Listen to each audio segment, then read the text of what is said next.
Bismillahirrahmanirrahim. Assalamualaikum warahmatullahi wabarakatuh.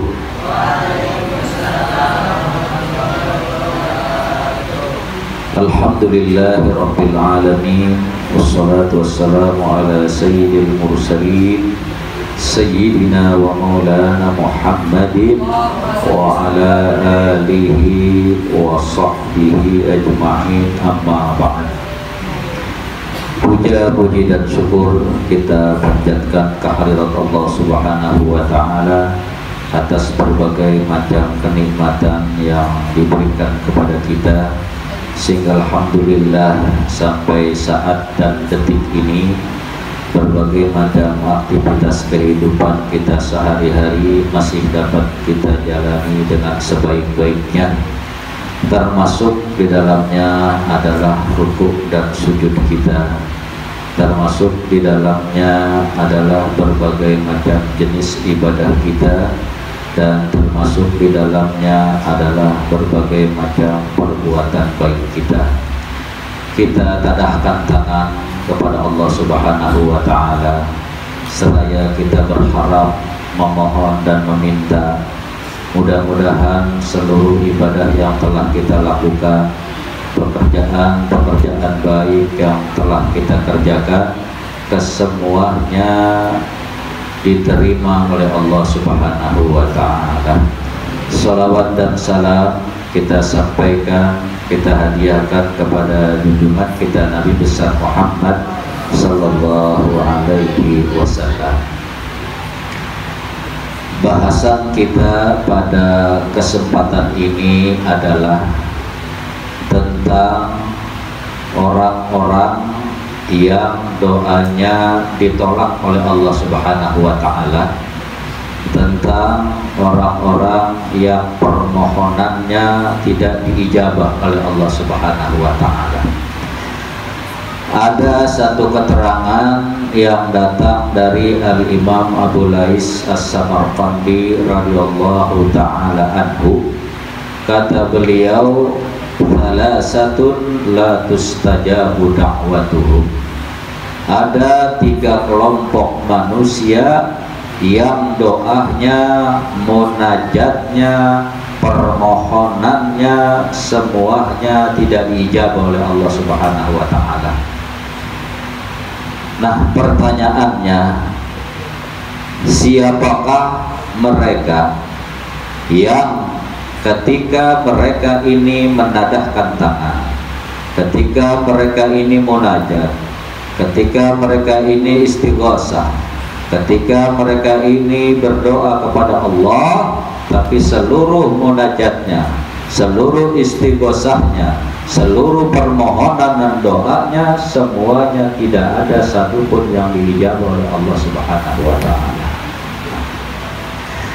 Nah, kelompok yang pertama yang dijelaskan oleh Al-Imam Abu Lais As-Samarqandi, akilul harami.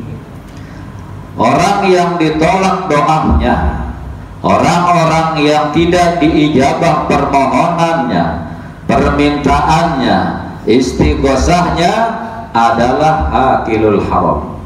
Mereka yang senantiasa perutnya selalu diisi dengan yang haram. Mereka yang senantiasa selalu memakan apa yang diharamkan oleh Allah Subhanahu wa ta'ala.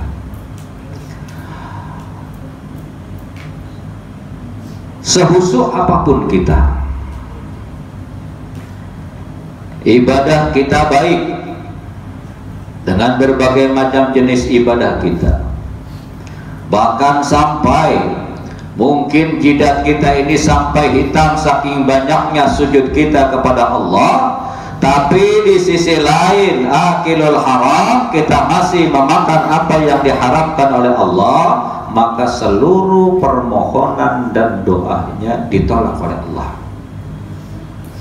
Jadi syarat utama ketika kita ingin permohonan kita, doa, munajat dan istighosah kita diterima, didengar, dikabulkan oleh Allah Subhanahu wa Ta'ala, maka yang pertama adalah makan dan minumlah yang dihalalkan oleh Allah.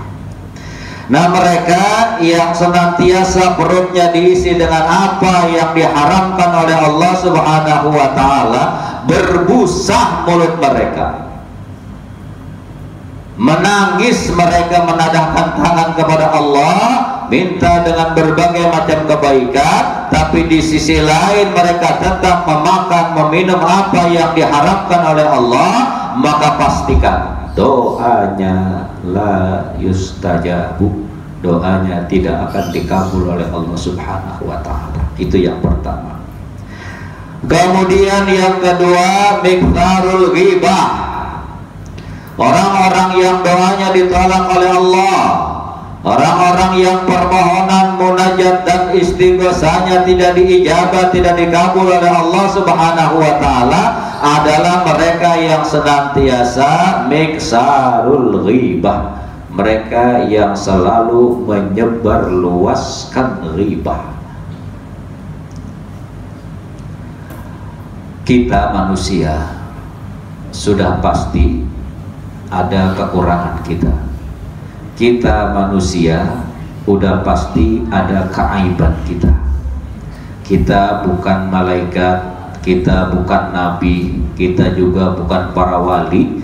Kita ini hanyalah orang biasa yang sudah pasti pada diri kita ini ada kekurangan, yang sudah pasti pada diri kita ini ada keaiban.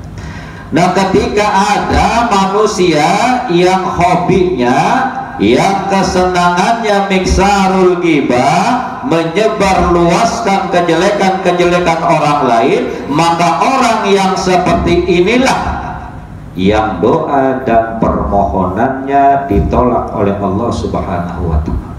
Sholat dia jalanin, puasa dia jalanin, sedekah dia jalanin, perbuatan-perbuatan baik dia jalanin, tapi di sisi lain senantiasa mulutnya itu tidak bisa dia jaga, omongannya tidak bisa dia jaga, pembicaraannya tidak bisa dia pelihara, dia selalu saja kesana kemari membuka keaiban orang lain. Maka orang yang seperti ini doa dan permohonannya tidak akan diijabah oleh Allah Subhanahu wa Ta'ala. Na'udzubillahi min dzalik.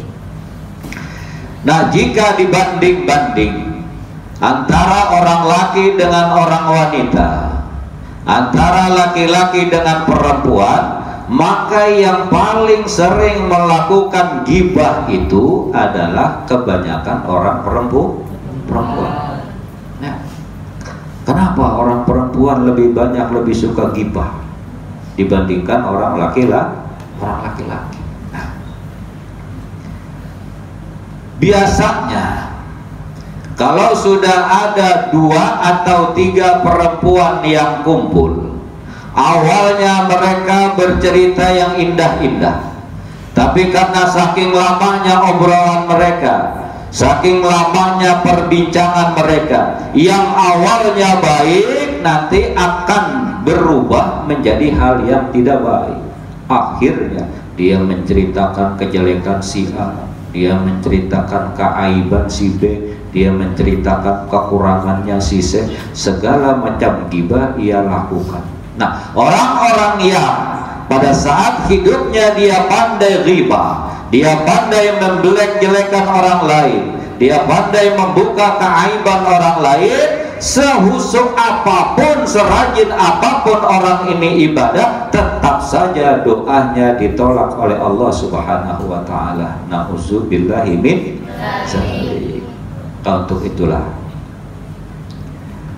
senantiasa kita ini harus menjaga lisan kita, senantiasa kita ini harus menjaga lidah kita, senantiasa kita ini harus menjaga pembicaraan kita, bahwasanya kita harus kembalikan kepada diri kita.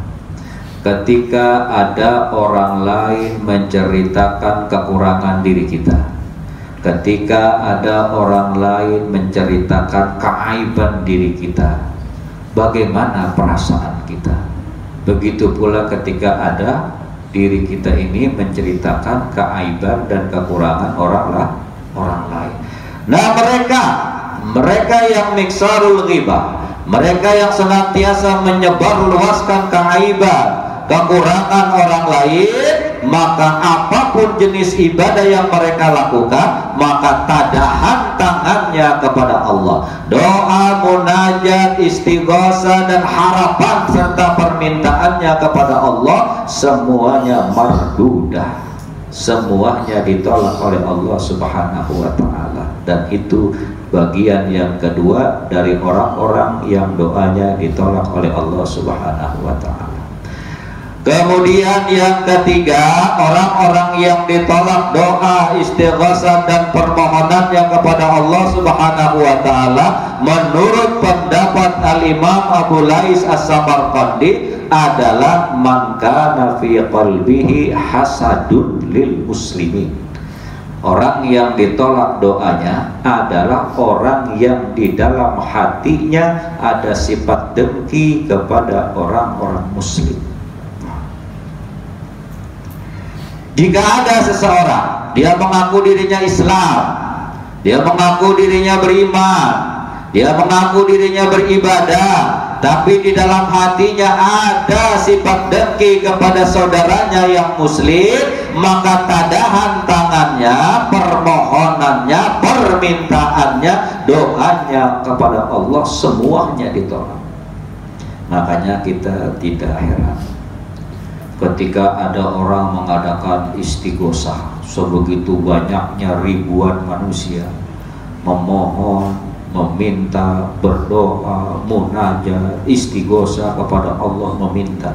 Tapi kenapa segala permohonannya, segala doanya, segala munajatnya, segala istighosahnya ditolak oleh Allah Subhanahu wa ta'ala? Karena di dalam hati mereka hasadun lil muslimin, ada sifat dengki kepada sesama orang Islam. Nah, untuk itulah kita jaga, kita pelihara hati kita, jangan sampai ada kebencian, tertanam kebencian kepada saudara-saudara kita yang muslim.